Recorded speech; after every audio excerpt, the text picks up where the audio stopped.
Creepypastas. Internet campfire horror stories born in the late 2000s, or maybe earlier than that, and early 2010s.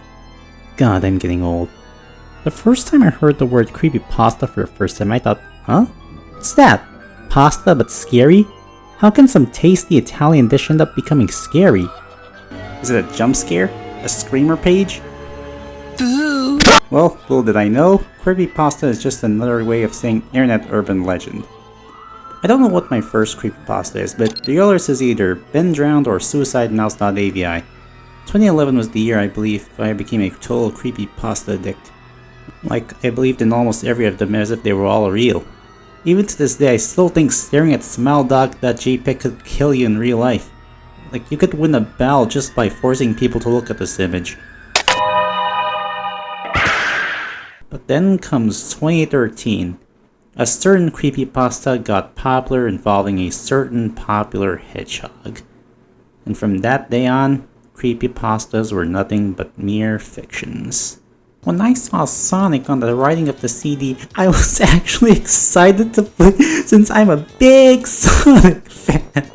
Come on, it could be something else that's not Sonic. But it was the music that creeped me out the most. It sounded like Gygas theme right after you beat Pokey in Earthbound. Dude!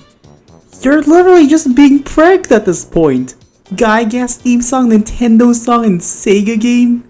Get out of here! I don't know how long has it been since I read the creepypasta story, but nevertheless, it kickstarted the hiatus of my love of it.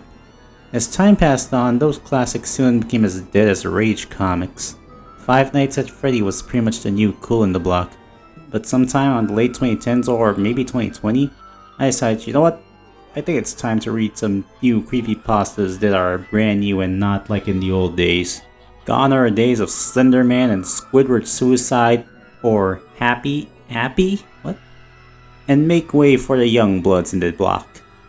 So join me as I take a look and review the new age of creepypastas. Now, keep in mind, all of these are just my opinion and how I feel about it, not fact. So, if I don't like these stories or its execution, then I'm sorry. I'm really sorry. Please don't put a curse on me. Created by Trevor Henderson, who also made disturbing and uneasy monster images, SirenHead is one of his more iconic monsters in his own mythos. Wait, he has his own mythos?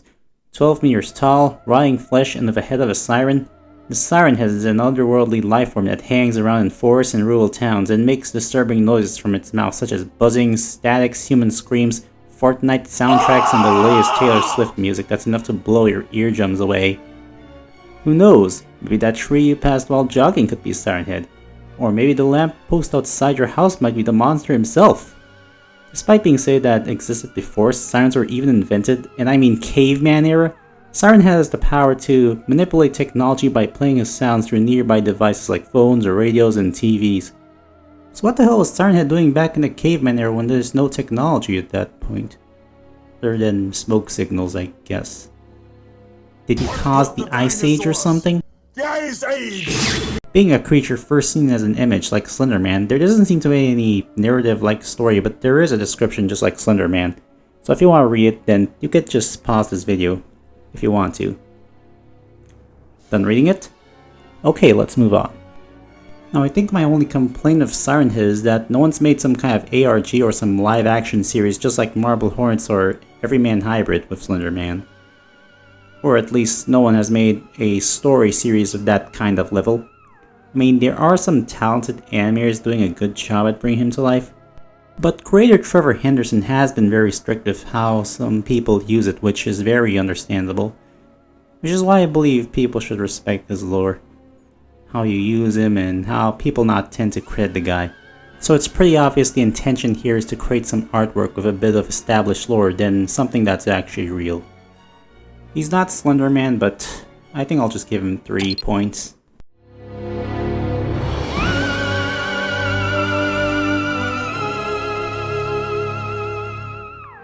Now, this was gonna be a segment for analog horror, but there's a problem. I've only seen like 1 or 2 analog horrors, but the most popular one would be Local 58, a cable TV channel that's been handing out these strange messages to the viewer. I don't know if I should call this the first analog horror because 1, I could be wrong, and 2, I could be really wrong.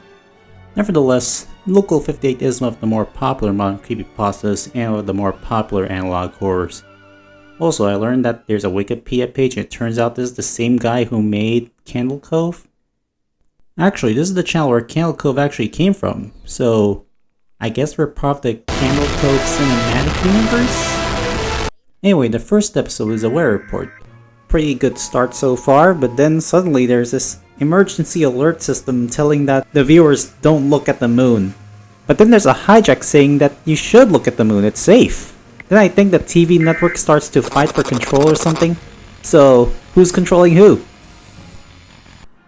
The next episode was meant to end the broadcast for the day, and it was time for everyone to go to bed unless you're one of those people staying up all night playing dead Gmod servers, in which you get this weird emergency alert system that the US has been defeated by a foreign nation. Like, whoa, what the hell happened, Mr. President? Have you been infiltrated by the shadow government or something? Was it aliens? A message appears telling the viewer to commit seppuku to yourself and your babies and your pets, and then another message saying that the 51st state isn't real, which I'm assuming is the setting of the story? Then cuts back to the original programming, telling that all of that was just a hoax. Unless you look closely, stating that all of it was real, if an actual event takes place. Episode 3 was meant to be a movie program, but again, it gets interrupted, but this time by a dashcam. Who or why I upload this dashcam here is a mystery. But the real question is, why the fuck are you still following your GPS, bro? Clearly you're in the wrong way. Little did he know, in Soviet Russia, destination follows you. Your destination in 250 feet. Rerouting. Your destination will be in 50 feet. You will arrive at your destination. I thought America was supposed to be a free country. But this is only just the tip of the iceberg.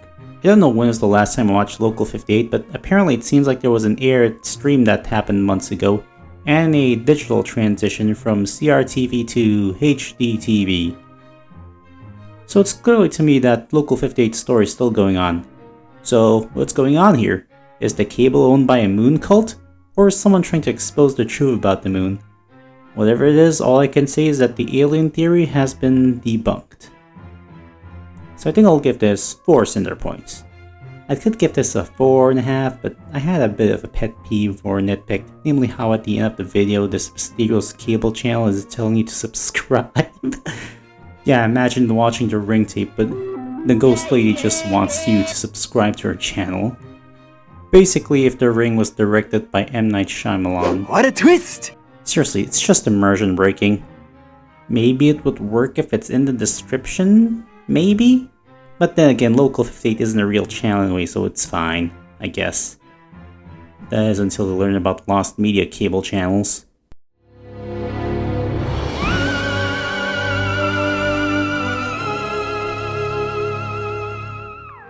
That's right, Piracy fans and MadPat fans, you heard me. Petscop is next on the list. This creepypasta depicts itself as a fictional video game made on the first PlayStation. Good god, 1 hour so long? How ex machina, I'm going to summarize that in... oh, it's 9 minutes. I've seen a video summarizing and analyzing Petscop like a few years ago, but I don't remember much about the story through memory. So rather than watching people's thoughts on Petscop, I'll just watch the series from start to finish since it's pretty much completed. The video presents itself as a let's play. Paul, the main protagonist, received a game by a fictional company called Garlina. Garlina? Garlic bread? I very much like its family-friendly gameplay and its video quality make it look like a 720p HQ Let's Play from the late 2000s. Hey, remember when we used to call 1080 quality as HQ? Yeah, good times. Judging by the narration, it does seem like Paul's recording this game for someone when he starts speaking.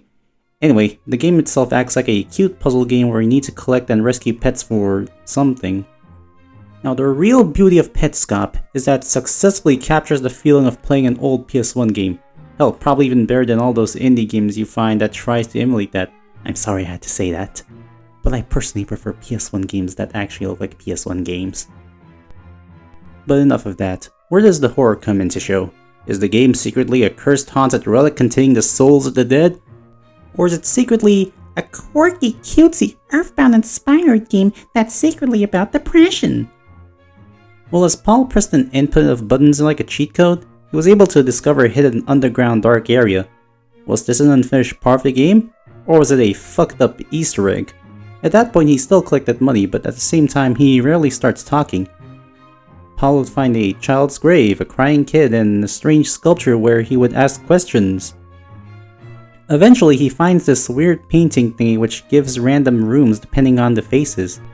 One of them has a Nintendo handheld console, which immediately proves the whole thing is fat. But after inputting the faces based on the ones he found earlier, one of them was the dead kid's room, while the other is probably the crying girl's room. Reading the weird note, Paul believes that these messages were made for someone and not him. As he did more investigations, he didn't notice that someone or something was following him and said, "Alright, that's it, ends the video." Episode 5 is where he asks questions that seem to be valid to this red thingamabob thing.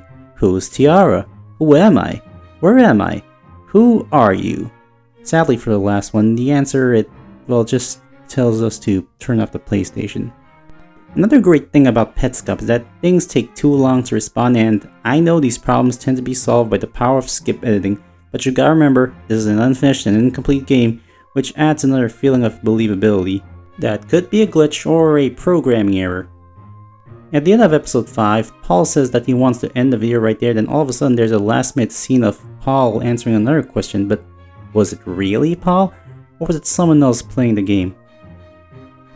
That's just something I found in the comment section. If I were one of the earlier followers, I would probably experience the magic better than being the guy who joined the party late. Otherwise, I get to do more guessing and early mystery solving. But I'm not a good mystery solver, so what gives? Now, episode 6 starts with, I don't know, a cutscene? Maybe the game is alive? Is Paul even aware about this weird first half? Is he even editing this? Maybe this is a flaw in Petscop lore, but I feel like this should have been in a separate channel like Marble Hornet's 2D Arc and Everyman Hybrid's Habit Twitter account.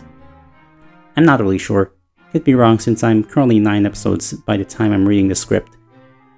So if you want to check out the channel, just search for Petscop on YouTube, so 4 Cinder Points and a half. Hey, little unscripted update guys, and I managed to watch all the episodes from start to finish, like ending, finale finish. Skip this timestamp if you don't want potential spoilers. So, I still don't know if the game is trying to imply that Paul is adopted, or if the game is alive, or if it's some kind of dark, twisted story about adoption. I don't know. Also, there's like plenty of comments making fun of Pyro and MadPat saying, "Okay, story is over, and I solved the mystery." Or if you want to, "Okay, story is over, and I solved the mystery." Which only leads up to another video upload out of nowhere, like a day or an hour later. So yeah, that's pretty much what I want to say. Next creepypasta.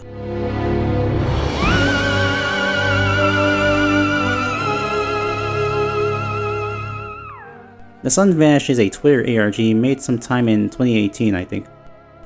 So after seeing this guy's video, I decided to follow the dude's Twitter account, and the story goes that TSV, which will be his short name I'll give, was just chilling normally in his house, then for reasons unknown, the sun just vanished.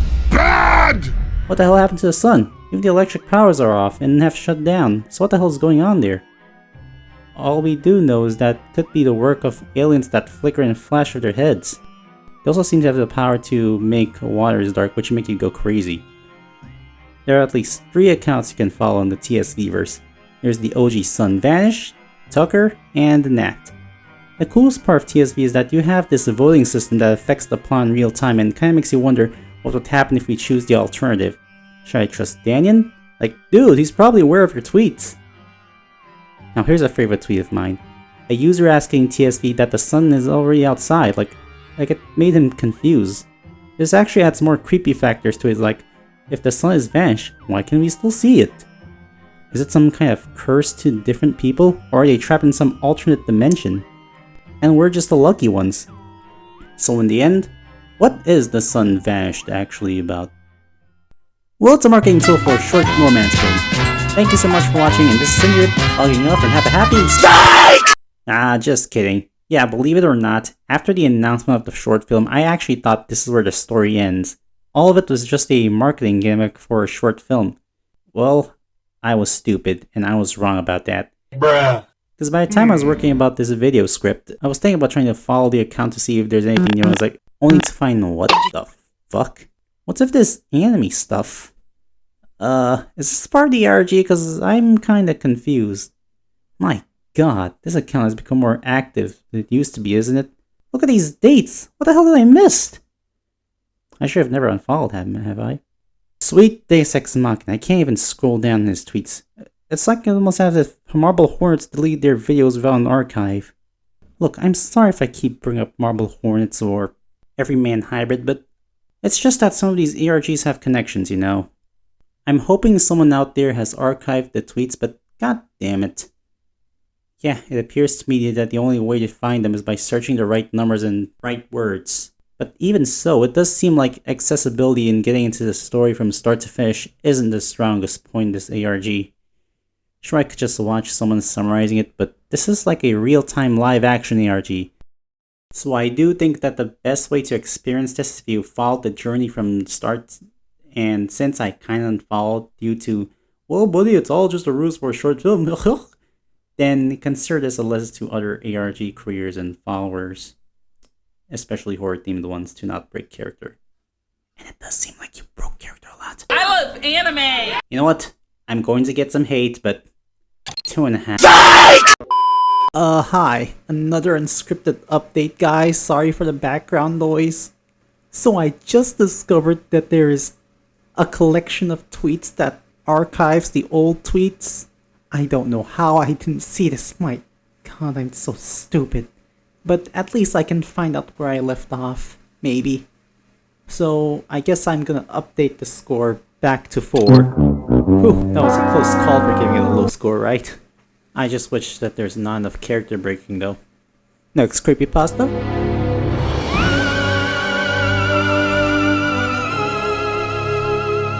Can you believe that's been 3 years since the creepypasta came out?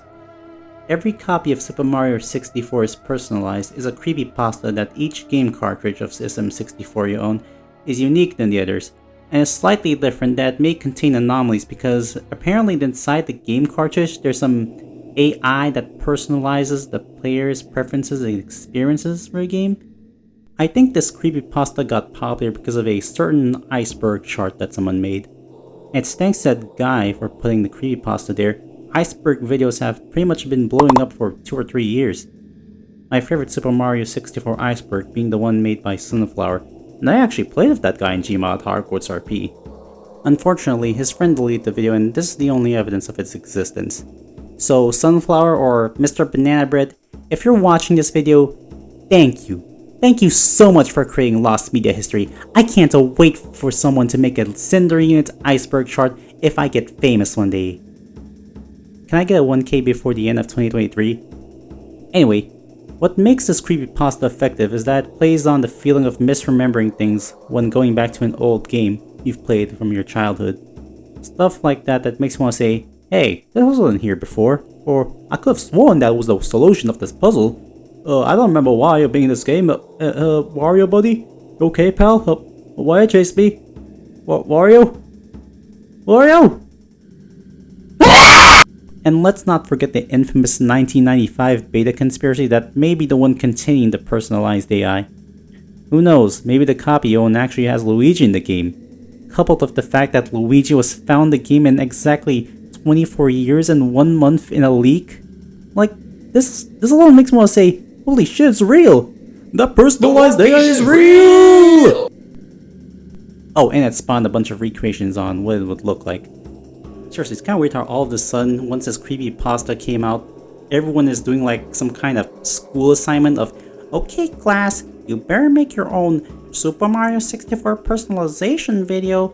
If you don't, you'll fail your school. Like, where the hell this talent came from? Whatever, good work on your animations anyway.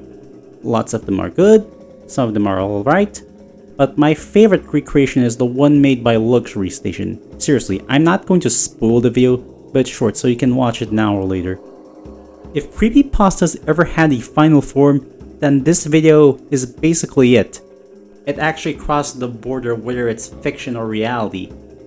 With that being said, I think I'll give this one a 3.5. Yeah, I know it's kinda weird that I praised this creepypasta a lot, but ended up having 3.5, and I think the problem stems if once you realize the story makes use of misremembering things back when you used to play it, the effect kinda wears out, to a point where it's just a myth. Now I kinda wanna blame the iceberg for bringing those weird topics. Maybe I'll go for a...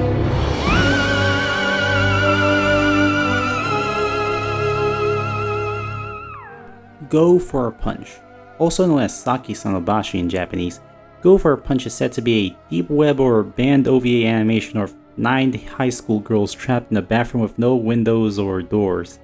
It was never explained how they got in there, but that's probably because the poster doesn't remember much about the OVA, other than the disturbing premise.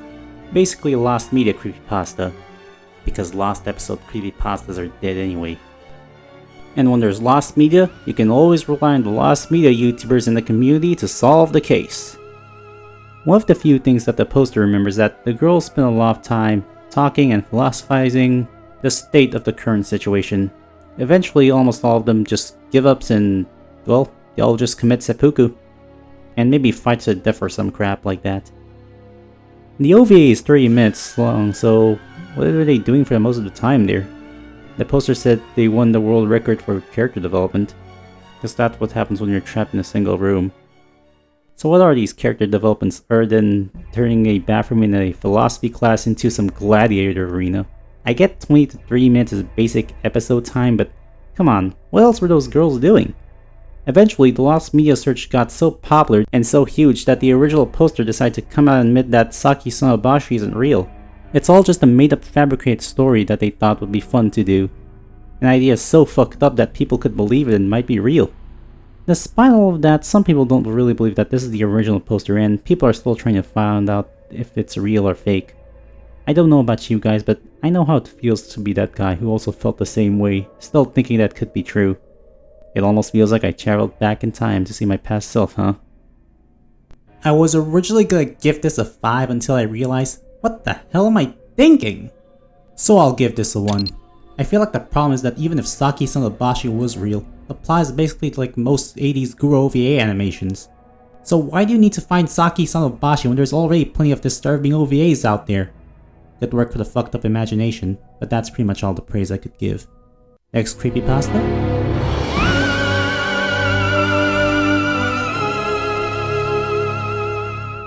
0725-2005 is a SpongeBob creepypasta about TV broadcast glitch that happens during the Shoelace episode. What starts off as a simple airing or rerun of the Shoelace episode, but the time SpongeBob goes to work at the Krusty Krab, he falls down and doesn't stand up for a few seconds. All of a sudden, SpongeBob starts glitching out and is still trapped in the same state on the floor. Scene skips to the musical segment, but it keeps repeating the same beats until it stops. Now apparently all of this seems to be some kind of series of strange broadcast glitches that seem to be connected to other broadcast glitches in SpongeBob, and apparently these hijacks are meant to have some kind of secret message directed towards someone as a form of revenge in Nickelodeon Studios, I think. There was a worker named Jerry who started killing and massacring a bunch of people in the studio, and these broadcast glitches seem to send some kind of message in response to that. What makes this effective is that even though it's not real, it is still possible that something like this could happen, like the Max Headroom incident or the zombie invasion emergency alert, or the time a Polish TV station started playing a video of a nuclear bomb blowing up during the day. So, good job for its eerie uneasiness. What makes this not effective is the confusing, convoluted puzzle pieces like, what does Nickelodeon Japan have anything to do with the broadcast interruptions? Why is there this weird Mario 64 personalization music playing in the episodes? Speaking of Mario 64, what does the 95 build have anything to do with all this stuff? Are they somehow connected? I thought this was just an unrelated upload, but the fact that this is put in the description makes me wonder if it is. There's also times where the creator wants to be in character or out of character, like, which one is it, pal? With that being said, I think I'll give this 3. Like, it's not perfect, but I will admit the scares are effective. But it is just so confusing. I don't know what's going on.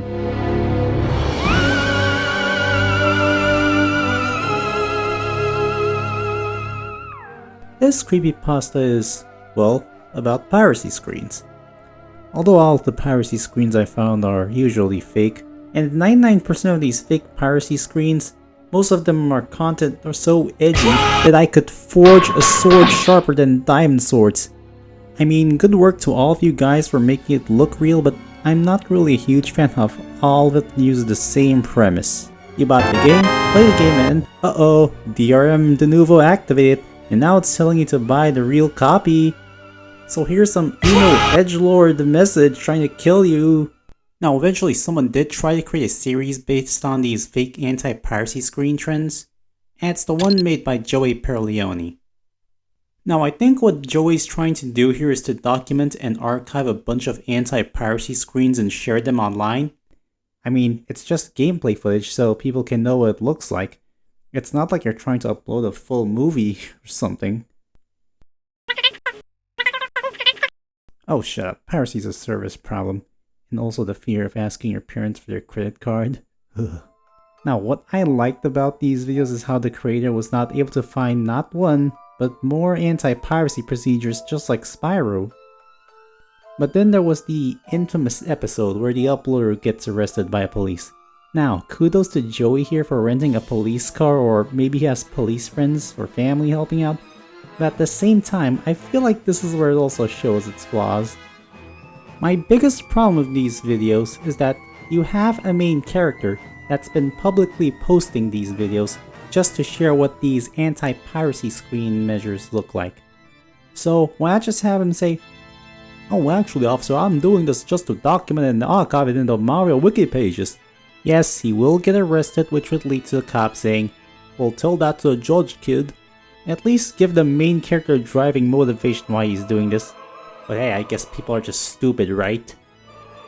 Also, I went back to the creepypasta just for his video, and I found there's an ending to it. So it does seem like he's free of all charges, because now the court has accepted that he's just documenting these videos for YouTube, or maybe the Mario wiki. Now, I did watch until the end, and he did it because Mario Party and DSs are hard to find these days. There's also a prequel episode that shows how he got the copy. Yeah, imagine stealing things for views. Well, it's just a prank, bro. So he started decompiling it into a ROM off screen, but at the same time he publicly posts them online for documentary reasons, so which one is it? Yeah, I feel like the problem here is with this creepypasta is I don't know if this wants to be a documentary or if this kid just wants to show off that he can't get arrested by posting pirated copy clips of Mario Party. And the saddest part is that this is probably the same guy that did the best Mario 64 personalization video. Like, come on, really? How did you went from this masterpiece full of mystery to just plain confusing intentions? You know what? 2 points. I was gonna give this 2.5, but you know what? Screw it. Fuck it. 2 points to all piracy screen videos I found. Why are there 46 parts of these?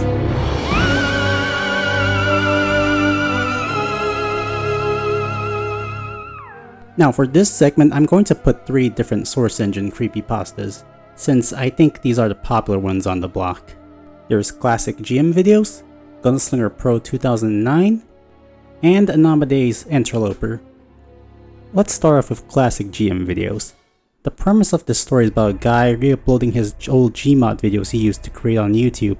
Some of them are fairly normal, others seem to have a sinister entity in the background stalking the creator of the videos. And if you're one of those people in Gmod history, you guessed it, it's the Black Figure.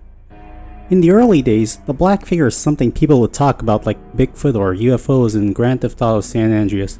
But nowadays, you can now download slightly modified maps or an NPC that spawns the figure just to recreate that experience.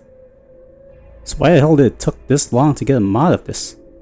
Anyway, if there's one thing I love about these videos is the authenticity.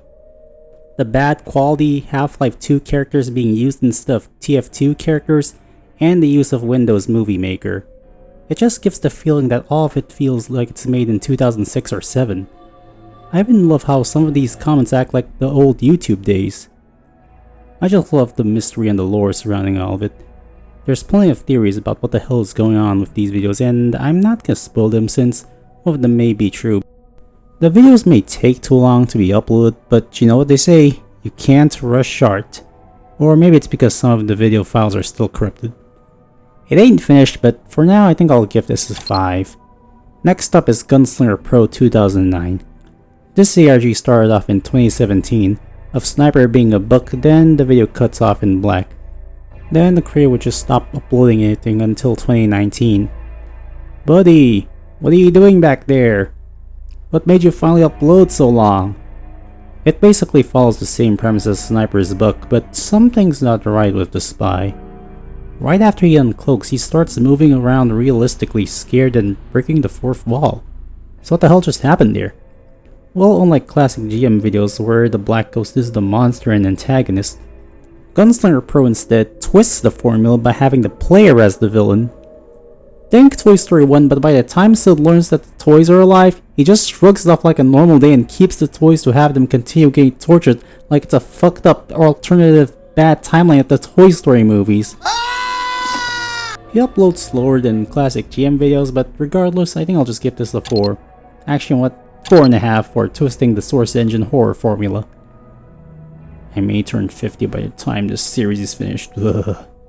And finally, Anomade's Interloper series, which presents itself as a documentary trying to solve a mystery that's been on the Source Engine for years and no one has solved the mystery yet. Oh, and spoiler alert, the post is probably not real and is just made as a means to tell the story. Basically, the Blair Witch but Source Engine. Also, the spray material isn't in Ravenholm too? Always wondered what's in this empty background, like why is it left over there? There's no secret around, is there? Unlike the last two, which mostly focuses on Gmod, this one focuses on every single source game made by Valve. By looking to the spray decal that was found in the files, it stated that there's an unseen console command called interlope in full caps, and some instructions after that. Typing it in, and it plays some recorded gameplay demo that seems to be buggy or drunk, sometimes no clipped out of the world. Then there's demos where the camera seems to be some kind of VR gameplay. I did see a few people complaining that the VR segment ruined the video, but I always assumed these videos were meant to be tests made by Valve. I mean, it's only a guess, but who knows? There could be an answer soon. Regardless, what makes this a great horror series is that it gets better and better each time. I don't want to get too much detail, so you can watch it by yourself. But what I can say is that the 4th episode is literally a live stream, so that you, the viewer, can join the action too. Episode 5 is where shit starts to get real. I want to do some guessing and theorizing, so possible spoilers ahead to anyone interested, so skip here if you don't want to know, or if you don't like theories, because that's why Hello Neighbor turned to shit. Now, my guess here is that this video was never intended to be made public, since it seems incomplete and unfinished. Like, why are there scenes that don't seem to relate to the interloper? Why is there a placeholder? Why is there sample text? What's going on here? In the episode's climax, a kill cam was used as an anchor to see how far it will take to reach to the void that I think was meant to be the ending of the series? Yeah, to me I find myself confused by this part because it seemed like it forgot about the interloper. But then it ends with TF2 Scout trying to haunt your screen so he can become the next Ringo or something. Holy shit, I did not expect to see a jump scare here. So what the hell just happened? Well, my guess is that the interloper somehow hacked into Anomade's computer and has now been controlling and editing the videos after possibly finding him. And by the time episode 6 got released, shortly after, well that was quick, the interloper has taken full control over the channel. Well, the series, not the actual channel. The creator has already admitted that all of this is just a piece of fiction not to be taken seriously. Here I thought we were going to have an ambiguous ending. Guess that means waiting for the next chapter, huh? With that being said, I think I'll give Anomade's Interloper a 4.5 points. Believe me, I wish I could give this a full 5. Not because of the infamous first episode of the VR stuff like other people's opinions about it, but how we already know it's fake. But hey, who cares? Good work on recreating the old forum sites and old YT style videos. Now I'm starting to think I'm kind of biased with wanting to make all of them feel truly real. Actually, what am I thinking? Bonus points, simply because of how it gets progressively better and better. So good work. Next creepypasta.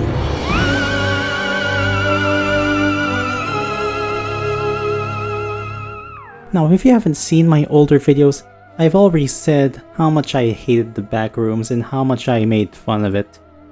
With the, "ooh, spooky, such a Backrooms moment" running gag. Because the story sucks! So for the first time ever on this channel, I'm going to give this a first historic score, divide by 0. Which is the lowest score I've ever given! Actually, you know what? Fuck it.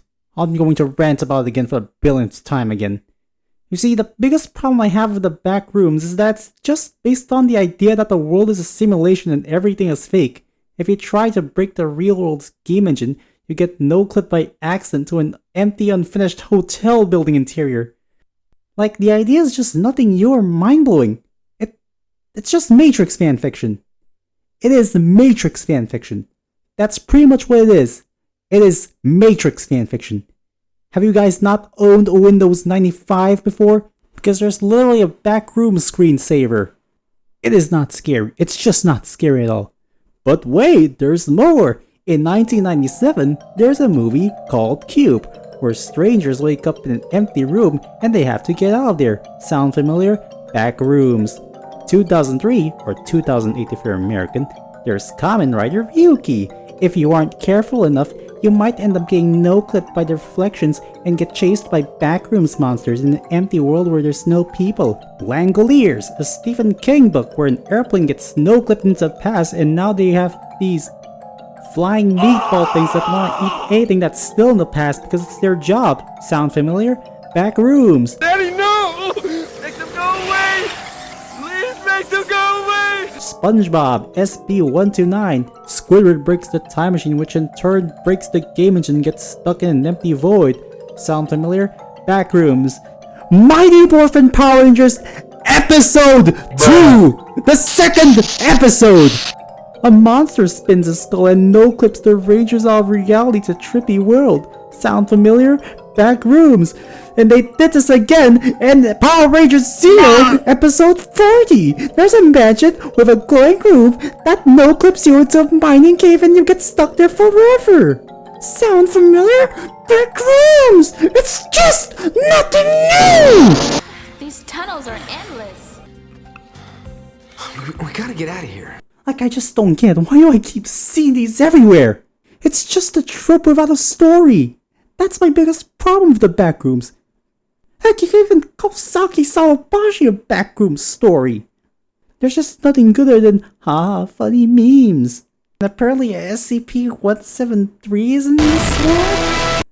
I don't know, I give up. I just hope I can stop talking about it. I already gave it a 0, so no point in beating a dead horse. Well, that's all the possible modern internet horror creepypastas I found so far. Keep in mind, and like I said before, these scores are just my opinion and not definitive absolute fact. After all, the real reason why I made this video in the first place is because whenever I think of creepypastas, it's usually about the old OG days. So maybe this could rekindle some interest in these stories. So consider this video as a form of free advertising, or if you're searching for new horror stories and internet urban legends. Now, if there's any modern creepypastas that I missed that's been over my head, please let me know in the comment section below. I may read them sometime. Believe me, I wish I could put more, like I almost put the "Have you seen this man" creepypasta until I learned that that's a 2009 story. Well, guess that's all for now. This is your robot Cinerate, logging off, and happy spooky month! Ooh, such a Backrooms moment!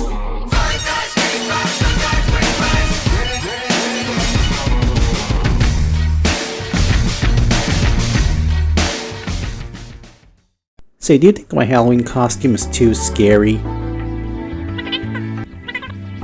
Huh, good point.